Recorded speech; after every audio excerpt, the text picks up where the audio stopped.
ఈ 3 ఏళ్ళు జాగ్రత్తగా ఈ మంత్రాన్ని మీరు పఠించండి. మీకు మంచిది, మీ ఫ్యామిలీకి మంచిది. ఈ సంవత్సరం ఎందుకు స్వామీజీ హరి ఓం నమ శివాయ అంటున్నారు? హరిని చేరుస్తున్నారు, శివకేశవుల్ని చేరుస్తున్నారు. ఈ సంవత్సరం చాలా భయంకరమైనటువంటి కొన్ని ఏదేదో జరగవచ్చు, నేను భవిష్యం చెప్పను. ఇంకా మనకు ఈ 1 సంవత్సరం 2-3 ఏళ్లలో మనకు చాలా కొంచెం ఘోరంగా ఉంటుంది.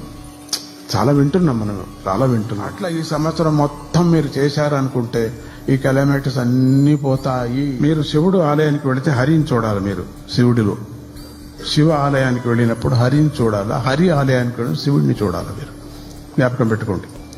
అక్కడ శివస్మరణ చేయాలి. హరి ఆలయంలో వెంకటరమణ స్వామి దగ్గరికి వెళితేనే నమశివాయ అని మనసులో అనుకొని వెంకటరమణ స్వామి దర్శనం చేయండి. భేదమే చూడకూడదు మీరు.